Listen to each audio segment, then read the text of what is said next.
Hello students, welcome back to your online class. So today we'll be continuing with the same chapter, that is chapter 6, solid, liquid and gases. We are into the last topic of this chapter. Here today we'll be discussing about the different properties of air and what are its uses. Okay, so as we know that air is a mixture of gases, that means air consists of different types of gases. Okay, like the most abundant gas that is present in air is your nitrogen. 78% of nitrogen is present. Then you have oxygen, 21% oxygen is present, and less than 1% consists of other noble gases and carbon dioxide. Now other than the gases, air also consists of water vapor, dust particles, smoke. Okay, so the amount of water vapor which is present in air is termed as humidity. So this is the basic characteristic of air. So air is a mixture of gases. What are the different types of gases that you have? You have nitrogen, oxygen, carbon dioxide and other noble gases like argon, helium. Okay, but the most abundant one is your nitrogen, which is 78%. Okay, now moving on to the properties of air. The properties of air. Okay, so air is odorless. Odorless means it doesn't have any smell.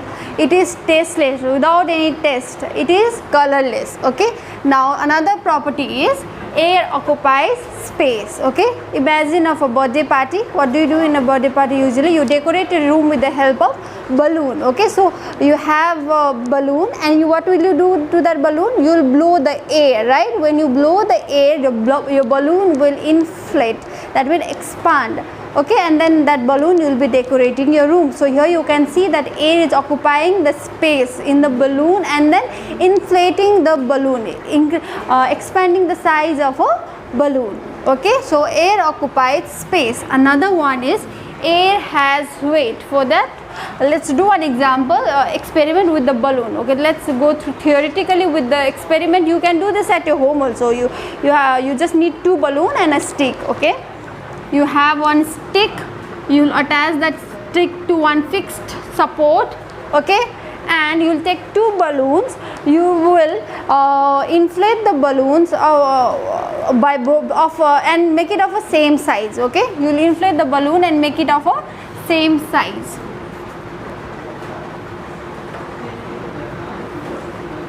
And put it on the two ends of the stick.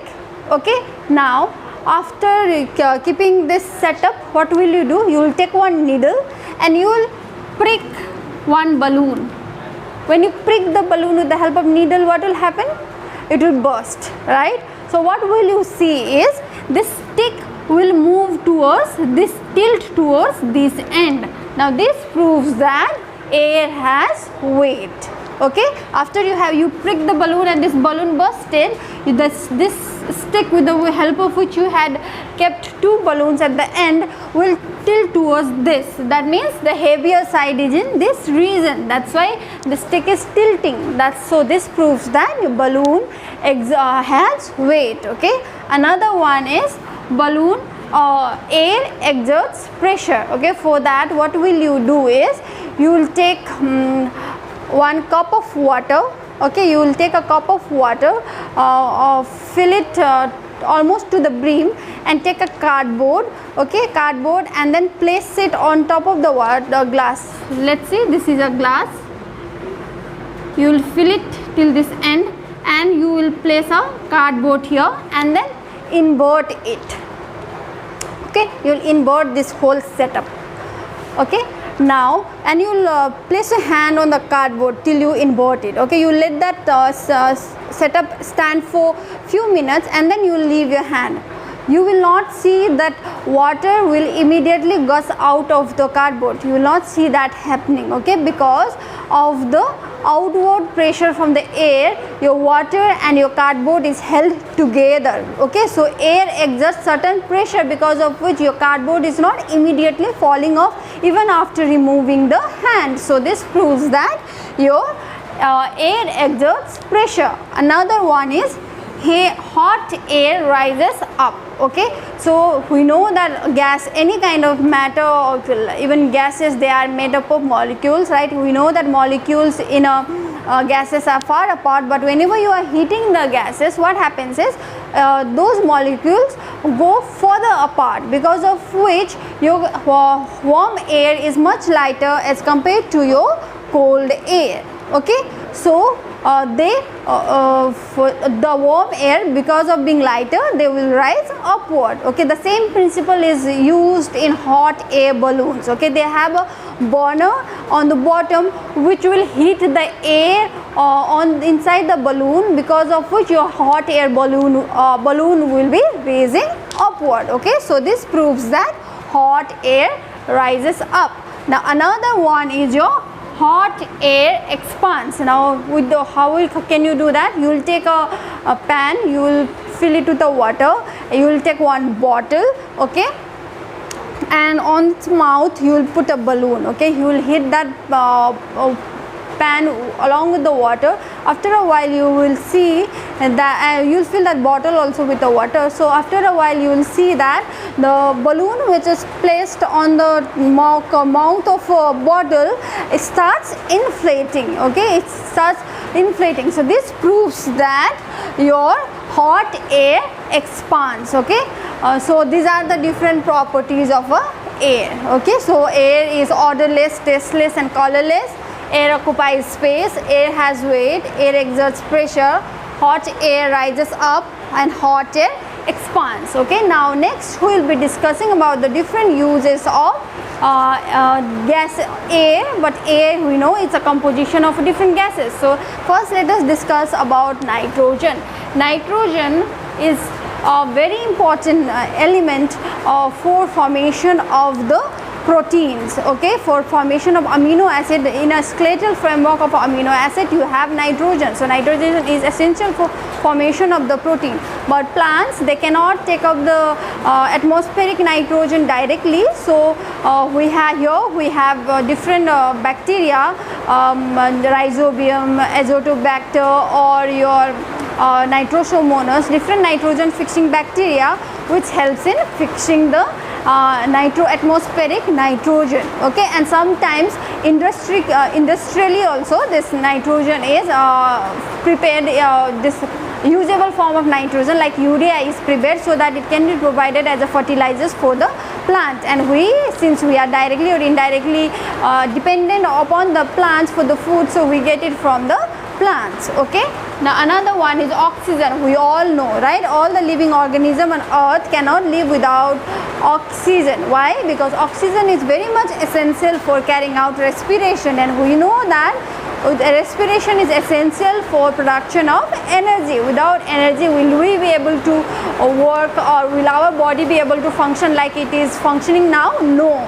So if there is no oxygen, no respiration, that means functioning of our body will be improper. Okay, now next, carbon dioxide. Carbon dioxide, we know it's one of the important raw material for plants. Why? For preparation of the food, for carrying out photosynthesis. Without carbon dioxide, plants cannot prepare their food, and we all living organism on earth are dependent upon the plants for food, directly or indirectly for the food. So these are all the uses of the air. Okay, gases that is present in the air. So I have discussed the common uses of air in our everyday life. You will go through the other uses of air from your book. Okay, so next let us go through certain terms related to the air. Okay, first would be your atmosphere. As we know that air is a mixture of different gases, right? So you have a blanket of air which surrounds our planet Earth. That blanket of air is known as atmosphere. Okay, this blanket of air prevents our earth from very much harmful ultraviolet rays and even from the extreme heat, okay, that comes through the sun. Another one, wind and breeze. Though they are a similar term, wind you refer to any moving air, okay, any moving air is referred to as wind, whereas the gentle air is referred to as a breeze. Okay. Now another one is storm. Storm means a strong wind blowing through. Okay, that's a strong air that blows through is known as storm. And when your storm is accompanied with thunder and raining, it is known as thunderstorm. So these are the few terms that you have to understand. Okay, atmosphere, it's a blanket of air that surrounds the earth. Then you have wind. Wind means a moving air, simply moving air. Then you have a breeze, that's a gentle when you go take a stroll around the seaside or a coastal region, you feel a gentle wind blowing through your face, that's a breeze. Then you have storm. Storm means it's a strong air, okay, which can bring about a vast destruction of the area, uprooting the trees, damage the buildings, okay, that's called storm. Then you have thunderstorm. Thunderstorm means when your storm is accompanied with rain and thunder, it's referred to as thunderstorm. Okay, now next let us understand what is sea breeze. Okay, for that, land and sea. Land, it gets heated up faster during the daytime, okay, as compared to the water present in the sea. So whenever the air gets heated up, what will happen? It will rise upwards, right? The air will rise upwards. We have already discussed this property, right? The air will be raising upward. So here the vacuum space is created because the air has risen upward. So the cool air from sea will come and occupy this space. So this is referred to as sea breeze. Okay. Now at night your water is still heated, but land, it cools down very fast as compared to the water. So what will happen is your cool air from land will move towards the sea. This is known as land breeze, okay, because it's moving from land towards the sea, and sea breeze from sea towards the land. This happens during daytime and this happens during night time. Okay, now next one is your monsoon breeze. Now what is monsoon breeze? Now during the summer time, okay, we have already discussed the land, it gets heated faster as compared to the ocean. So the air from the land will get heated up and it will raise upwards, so space is created, so the cold air from ocean will come to fill it up. Okay, so movement of the air from ocean towards the land during the summer time is known as a monsoon breeze. Okay, now this is the reason behind the rain during the monsoon season also. Okay, so that's all about this chapter. In our next, I'll follow it up with the question and answer from this exercise, and that's the end. So today we have completed the syllabus for your third online test also. You go through the contents that given within the chapter, and from this chapter characteristics of solid, liquid and gases is very much important. You should be able to reason out why liquids flow whereas solid don't. Okay, you will be asked those kind of questions. Okay, what is the difference between sea breeze, what is the difference between land breeze? Okay, simple definition of what is storm. So you will be asked all those kind of question, okay, basic questions. So go through it properly. Next I'll follow it up with the question and answer from this exercise. Okay, thank you so much.